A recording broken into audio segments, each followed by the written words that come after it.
Hello students, welcome to sociology. देख समाज विज्ञान एक इम्पोर्टेंट क्वेश्चन होची भारत में आदिवासी आंदोलन कारण और आभिमुख्य दर्शाओ। यदि ए विषय रे आमे चिंता करबा, प्रथम उपक्रम देखिबो। सेठी लिखला बेलू कौन सी देशर स्थायी बासिंदा से देशर अधिवासी बोली आमे जानिचे, हेले आदिम कालरू सेमाने आम भारत भूखंड रे बास करुथबारु आदिवासी नामकरण करा जायछि। सेमानंकु जनजाति मध्य कहा जाए।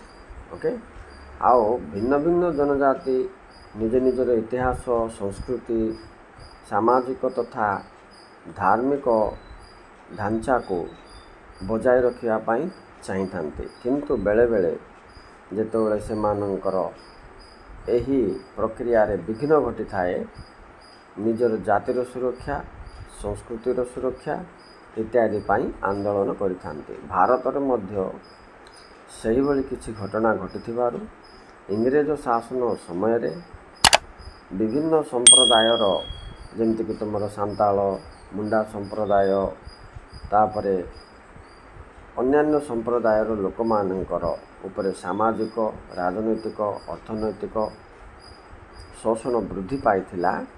से समय रे आदिवासी आंदोलन आम भारत रे आरंभ होइथिला।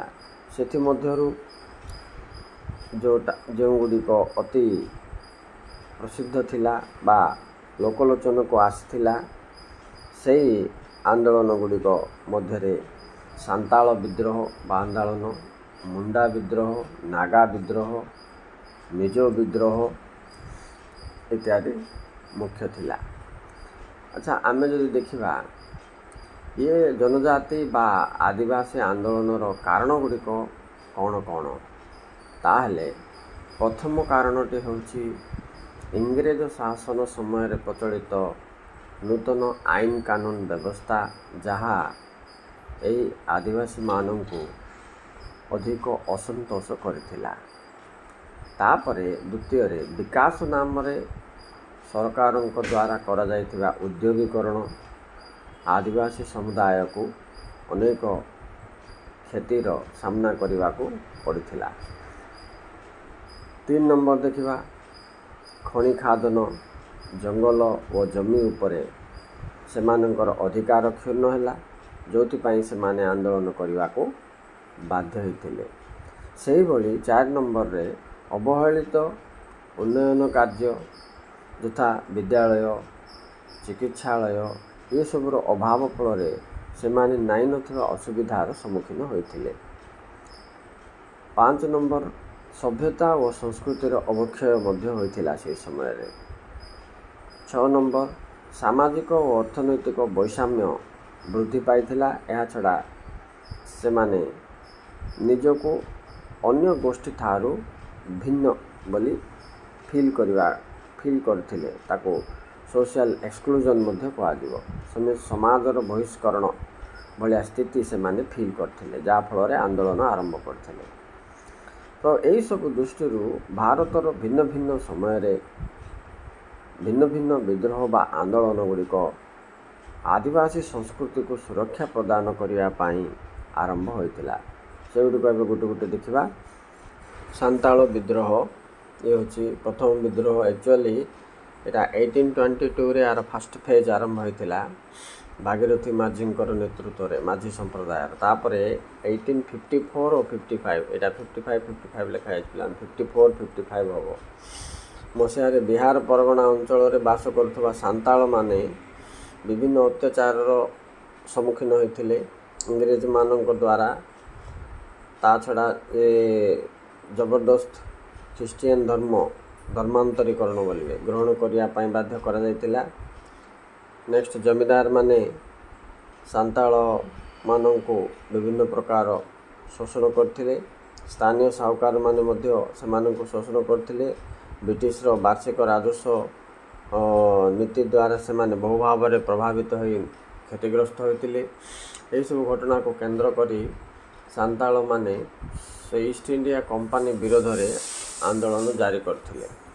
ठीक से परि मुंडा विद्रोह इंग्रेज शासन समय छटनागपुर अंचल बास करुवा मुंडा संप्रदायर लोक मैंने सरकार अत्याचार और शोषण शिकार होगापर आंदोलन जारी करते। राइट, ये भू राजस्व नीति एवं ख्रीष्टियन धर्मर जो धर्मांतरीकरण ये दुईटा ही ये मुंडा विद्रोहर मध्य मुख्य कारण थिला।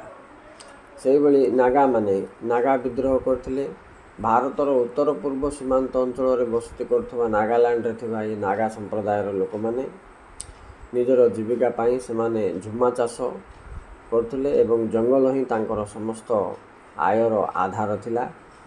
किंतु इंग्रेज ईस्ट इंडिया कंपनी विभिन्न नीति द्वारा तांकर से जंगल उपरे स्वतंत्रता तथा जीविका निर्वाह उपरे अनेक कष्ट होइतिबारु एमाने आंदोलन आरंभ करी नागा मानकर एक स्वतंत्र प्रदेश पाई मध्य दाबी करथिले।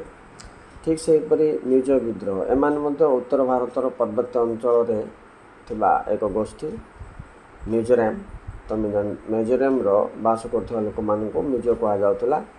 ठीक सेही भली इंग्रेज शासन समय यही अंचल लोक मानकर धर्म परिवर्तन सांस्कृतिक अवक्षय तथा शोषण इत्यादि वृद्धि पाइबा फल से माने दाबी कले आसाम जिला गुड़ी को मिसाई एक न्यूजीलैंड प्रतिष्ठा करने यही दिगरे से माने आंदोलन जारी रखिते। यहाँ मिजो विद्रोह बोलिकी कहगला। परवर्ती समय 1970 रे मिजोराम एक स्वतंत्र केंद्र शासित अंचल रूपे प्रतिष्ठा होइथिला। एभली भाव में विभिन्न कारण को केंद्र करी आदिवासी आंदोलन गुड़िक निज संस्कृतिर सुरक्षा और निज जीविकार सुरक्षा करने दिगरे आंदोलन जारी रखिते। Okay students, thank you very much for watching. Please take this screenshot as notes. आउ नोट्स भाया तुम स्क्रीनशॉट नहीं कि पढ़ापढ़ी कर पिला। Thank you very much for watching.